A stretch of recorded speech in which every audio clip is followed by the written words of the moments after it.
तो सर सबसे पहले एक चीज़ ये बताइए कि कौन से किस्म की नर्सरी आप ले आए हैं ड्रैगन फ्रूट की? जी सर, ये रेड वैरायटी है जो अंदर से लाल और ऊपर भी लाल। और इसमें 3 तरह की प्रजातियां होती हैं, एक ऊपर से पीला, अंदर से सफ़ेद, और एक ऊपर से लाल और अंदर से सफ़ेद। तो ये रेड वैरायटी है, ये अंदर से भी लाल है और ऊपर भी लाल रहेगा, और यही वैरायटी सबसे अच्छी वैरायटी है। वास्तव में इसका हमने स्वाद लिया है और सफ़ेद का भी स्वाद लिया है, तो ये अति उत्तम हमको लगा। अच्छा, ये नर्सरी के लिए कितना बड़ा साइज होना चाहिए, कितना बड़ा टुकड़ा होना चाहिए? ये सर हमारा तो 2 फुट का पौधा है, बहुत ही मैच्योर है, बहुत अच्छा है, और लगभग ये हमारा आज 6 महीने की नर्सरी हो गई है। कोई भी कठिनाई नहीं है किसी प्रकार की, क्योंकि कैक्टस प्रजाति का है। यदि इसको हम 6 महीने भी रखे रहेंगे तब भी कोई दिक्कत नहीं है। इसकी कास्ट हमको 40 रुपये पर प्लांट पड़ी है, जो वास्तव में आप भी देख सकते हैं कि 2 फीट से ऊपर हमारा प्लांट है जी। तो यहाँ पे आप कितना प्लांटेशन, कितने पौधों का प्लांटेशन? यहाँ पर हम 1000 पौधों का प्लांटेशन हमको करना है, और जिसमें 400 पौधे हमारे पास ऑलरेडी रखे हुए हैं, और अभी हमको 600 प्लांट और लाने हैं, जो शीघ्र आ जाएंगे इनका प्लांटेशन होने के बाद। अच्छा, एक और आपसे चीज़ पूछना चाहूँगा, अगर मान लीजिए जो किसान भाई ऐसा प्लांटेशन करने जा रहे हैं तो नर्सरी लाते हैं, अगर कुछ दिन तक उनका प्लांटेशन किसी वजह से रुक जाता है तो किस चीज़ का ध्यान रखना चाहिए नर्सरी का? कुछ भी नहीं इसमें करना है, कैक्टस प्रजाति है और छाया में रख दें, और इसमें कभी कदार, इस समय तो बारिश का मौसम है, अन्यथा यदि पानी की ज़रूरत हो कभी कदार डाल दें, और यदि रखा भी रहेगा कोई दिक्कत इस पेड़ में नहीं है। लेकिन ग्रोथ आपकी जब लग जाएगा, पेड़ खंभे के पास लग जाएगा और इसमें खाद भी पड़ेगी, पानी भी पड़ेगा, तो बहुत अच्छी ग्रोथ आएगी।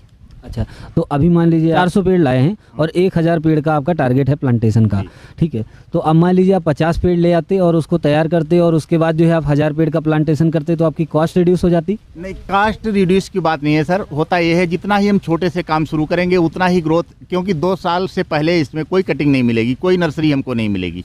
अन्यथा यदि हम जब पहले से ही हम लॉन्ग टारगेट लेके चलेंगे तो रिस्क तो हर काम में होती है, ऐसा कोई भी काम नहीं है जिसमें रिस्क ना हो, लेकिन इसमें हमको कोई रिस्क नहीं लगी। नहीं, मेरा सवाल ये था सर कि अगर मान लीजिए किसान भाई 50 पेड़ लाएं और अगली साल जैसे ही वो पेड़ बड़ा होता है तो उसकी कटिंग लगा दें, उसका कोई नुकसान या फ़ायदा? नहीं, 1 साल में कटिंग नहीं मिलेगी, क्योंकि पौधा उसमें ग्रोथ पे होगा हमारा। जब तक हमारा रिंग पे ट्री नहीं पहुंच जाता है, प्लांट नहीं पहुंच जाता है, तब तक उससे कटिंग हमको नहीं मिलेगी। तो किसान भाइयों, अगर आप ऐसा ड्रैगन फ्रूट का प्लांटेशन करने जा रहे हैं तो मैं यही कहूँगा कि आप किसी अनुभवी किसान जो ड्रैगन फ्रूट की खेती कर रहा है उसी से प्लांट लीजिए, जिससे आपको उसका डे बाय डे गाइडेंस भी मिलता रहे, आपको जानकारी भी मिल जाएगी सारी। तो किसान भाइयों, सबसे पहले आपको ये दिखाते हैं कि प्लांटेशन कितनी दूरी पर करना है। एक पोल के पास 4 पौधे लगाए जाते हैं, तो आप जानते होंगे कितनी दूरी पर करेंगे और किस तरीके के मिट्टी का मिश्रण पोल के पास सर ने यूज किया है, ये सब आपको अभी दिखाने वाले हैं और बताने वाले भी हैं। तो ये हमारा जो प्लांट लग रहा है, ये बहुत ही हमने भुरभुरी मिट्टी बनाई हुई है, इसमें रेता भी है और मिट्टी भी है और घूरा भी पड़ा हुआ है, और हम प्लांट से खंभे से मात्र 2.5 इंच की दूरी पे प्लांटेशन कर रहे हैं। और ये प्लांटेशन हमारा हो गया है, और अन्य भी प्लांटेशन हमारा इनका भी हो गया है। और अभी हमने आपको जो रूट्स दिखाई थी, बहुत ज़बरदस्त रूट्स, और ये एरियल रूट्स हैं हमारी, और जो मेन रूट्स हैं वो अंदर चली गई हैं। ये बहुत अच्छी तरीके से प्लांटेशन हो रहा है, और देखना कितनी जल्दी में ये ग्रोथ करेगा, ये तो वक्त बताएगा। तो प्लांटेशन के बाद इसको आप सपोर्ट के लिए इसको बांधेंगे भी? ये इसको हम साड़ी का किनारा तो फाड़ लेंगे, और उससे यदि हम इनको टाइट करेंगे तो कहीं से भी इसमें स्क्रैच नहीं आएगा, ना ही ये कहीं से मुड़ेगा। तो संभवतः आज तो हम किए दे रहे हैं प्लांटेशन, और अभी थोड़ी देर में इसको जो हम साड़ी के किनारे से इसको थोड़ा सा टाइट कर देंगे, ताकि इधर उधर गिरे नहीं, क्योंकि ये जो हमारा ये यहाँ से है, ये मुड़ने का चांस पूरा रहता है, ये तो मुड़ेगा नहीं, उससे बांध देंगे इसे, ये बिल्कुल सपोर्ट में से सीधा चला जाएगा। तो सर सबसे पहले आपसे ये पूछना चाहूँगा कि इसके लिए मिट्टी कैसी होनी चाहिए ड्रैगन फ्रूट प्लांटेशन अगर करने जा रहे हैं तो? अगर मिट्टी की बात की जाए तो बलुई मिट्टी यदि होगी तो बहुत ही अच्छी है, अन्यथा किसी भी मिट्टी में लगाया जा सकता है जहाँ पे जल भराव ना होता हो। या जल भराव होगा तो ये कैक्टस प्रजाति का है, इसमें जो है फफूंद लगती है, जो कतई हानिकारक है। तो ऐसा कुछ नहीं है, मिट्टी की इसमें कोई दिक्कत नहीं है, किसी भी मिट्टी में लगाया जा सकता है। तो कुल मिला के 1000 पौधों का प्लांटेशन आप कर रहे हैं। तो यहाँ पे जो 250 पोल लगाए गए हैं, इनका क्या आपने तरीका यूज किया है? कितने बाई कितने की दूरी आपने? ये एक पोल हमारा जो आप देख रहे हैं, ये पोल ये हमारा 7 फीट का है और ये ज़मीन में 1.5 फीट इसको अंदर किया है और 6 इंच इसके ऊपर और बेड बनाएंगे और इसके चारों तरफ 4 प्लांट लगाएंगे। 4 प्लांट लगाने के बाद खादें वो दवाएं डालनी है, डाल के और प्लांटेशन मेरा हो जाएगा। अच्छा, तो मतलब ये 7 फुट की जो है इसकी ऊंचाई है पोल की? नहीं, 7 फुट पोल है लेकिन 2 फुट हमारा ज़मीन में चला जाएगा। अच्छा, तो 5 फुट ऊपर पूरा रहेगा। उसके बाद जो है एक पोल से एक पोल की दूरी कितनी रखी है? ये पोल से पोल की दूरी 8 फीट की है और लाइन टू लाइन 10 फीट की है। अच्छा, लाइन टू लाइन 10 फीट क्यों रखा है सर? 10 फीट का मसला ये है कि अंदर ये जब हमारा प्लांट की ग्रोथ अच्छी हो जाएगी तो हमको निकलने में और अन्य कोई सामान ले जाने में, तब तक सह फसल करने में हमको कोई दिक्कत नहीं होगी। अच्छा, तो मतलब जुताई करने के लिए भी अगर आप रोटावेटर चलाना चाहते हैं तो 10 फीट की दूरी में आराम से चल सकता है। और जब तक हमारा प्लांट रिंग पे नहीं आ जाता है तब तक इसमें हमको सह फसल तो करनी ही है। सह फसल करने से इसमें घास और अन्य किसी प्रकार का दिक्कत नहीं आएगी, फसल होती रहेगी तो घास नहीं उगेगी, आराम से सह फसल भी हमारी हो जाएगी। बहुत अच्छा, जिस तरीके से मुझे दिख रहा है हर एक पोल जो है सामान दूरी पे आपने लगाया हुआ है, तो मेहनत तो अब दिख रही है, ठीक है। और इसके बाद मैं ये जानना चाहूँगा आपसे कि जो प्लांटेशन आप करेंगे, एक पोल के पास 4 पौधे लगा रहे हैं आप, ठीक है, जैसे खाद और दवाओं की आपने बात करी, तो वो कौन कौन सी चीज़ का यूज़ करने वाले हैं? अब ये तो हमने सोच रखा है कि जैविक का इस्तेमाल करेंगे, प्राकृतिक रूप से जो हमारे गोमूत्र जीवामृत जो तैयार होता है वही यूज करेंगे, क्योंकि आज का समय बदल चुका है और रासायनिक खादों का प्रयोग हमको कतई नहीं करना है इसमें। तो अच्छा, इन खादों का प्रयोग करना ज़रूरी है शुरुआत में?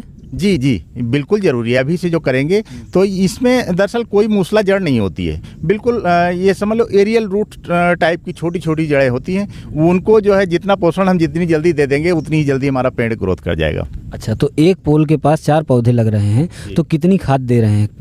बस इसमें रेशियो होगा, यदि 1 किलो खाद है तो 1 किलो हमको रेता देना पड़ेगा और 1 किलो मिट्टी।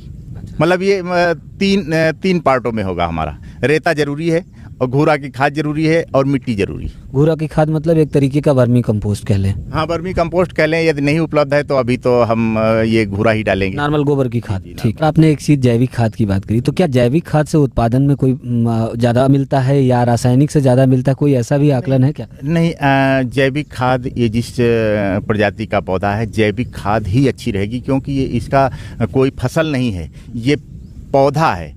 ये पौधे पे यदि रासायनिक खादों का प्रयोग करेंगे तो नुकसान हो सकता है। और जब हमारा ये लॉन्ग टाइम का पौधा है, कम से कम 30, 35, 40 साल तक चलेगा, तो इसमें रासायनिक खादों का प्रयोग हमको उचित नहीं लगता, क्योंकि वो नुकसानदेह हो सकती हैं। तो यहाँ पे सर अगर हम नंबर 1 बात करें, एक एक चीज़ की बात करें, शुरुआत से किन किन चीज़ों की ज़रूरत पड़ रही है, तो आप नंबर वाइज थोड़ा बताइए। जैसे मान लीजिए कक्षा 5 के बच्चे को बताना है कि क्या क्या लगा। पहली चीज़ तो ये कि हमको ये पोल तैयार करवाने पड़े। पोल तैयार करवाने में हमको एक पोल की कास्ट कम से कम 220 रुपये पर पोल कास्ट पड़ी है। इसमें सरिया भी शामिल है, सीमेंट भी शामिल है और मोरंग गिट्टी सब शामिल है। 220 रुपये की एक पोल की कास्ट हमारी पड़ी है। तो 220 की पड़ी है तो ये मान के चलो हमारा 250 यदि पोल बना हुआ है तो कम से कम 70,000 रुपये की कास्ट इसमें आ गई। पोल की कॉस्ट 70,000 रुपये के आसपास। टोटल जो 250 पोल लगे उनकी 70,000। और सिंचाई के लिए आप इसकी क्या करने वाले हैं? सिंचाई के लिए सर हमारा ड्रिप इरिगेशन का सिस्टम बिल्कुल तैयार हो गया है। संभवतः 2 ही 4 दिन में ये ड्रिप भी लग जाएगी मेरी। अच्छा, तो 250 पोल के लिए जो ड्रिप इरिगेशन सिस्टम आप लगा रहे हैं, मैं फिल्टर सहित, ठीक है, एक नया किसान अगर आप ड्रिप इरिगेशन सिस्टम लगाए तो कितनी कॉस्ट आ रही है इसमें ड्रिप इरिगेशन की? देखो, इसकी टोटल कास्ट उसमें हम अलग अलग नहीं बता पाएंगे कि फिल्टर की कास्ट। फिल्टर तो बहुत मस्ट होता है, क्योंकि यदि फिल्टर नहीं लगेगा तो डायरेक्ट पानी जाएगा, उसमें रेता के कण भी जा सकते हैं जो हमारा जो है नाजिल जाम कर सकते हैं। तो फिल्टर तो मस्ट है, उसकी कास्ट अलग से कोई नहीं है। बशर्ते इतना ज़रूर है कि हमारी कास्ट इसकी लगभग 1.25 लाख रुपये कास्ट आई है। तो सर इसके अलावा जो है जैसे मान लीजिए पौधे आपने लगा दिए, तो क्या इस तरीके का बेड बना के लगाएंगे आप या कैसे लगाने वाले हैं? बेड अभी तो हमारा ये ऑलरेडी जब फिनिश हो जाएगा तब इसमें बेड बनाएंगे, क्योंकि बेड बनाने के लिए हमको जुताई की ज़रूरत पड़ेगी, क्योंकि अभी बार बार बारिश हो रही है, इस वजह से इसकी जुताई हम नहीं कर पा रहे हैं। और संभवतः पेड़ लगने के बाद इसमें हम बेड बना देंगे, उस पर हम स्ट्रॉबेरी और स्टीविया की खेती भी करेंगे। तो मतलब इसके साथ आप सह फसल लेने जी, का जी, ले भी सकते ले सकते हैं। बिल्कुल। कौन कौन सी सह फसल ले सकते हैं वैसे अंदाजन? जैसे स्ट्रॉबेरी है, मतलब ये जो नीची होती हैं, ज़्यादा ऊंचाई पे अरहर वगैरह नहीं लगाएं तो ज़्यादा ठीक रहेगा। जैसे आप स्ट्रॉबेरी लगा सकते हैं और आपकी स्टीविया लगा सकते हैं और चना बो सकते हैं। इस तरीके आप कोई भी फसल बो सकते हैं जो छोटी प्रजाति की हैं।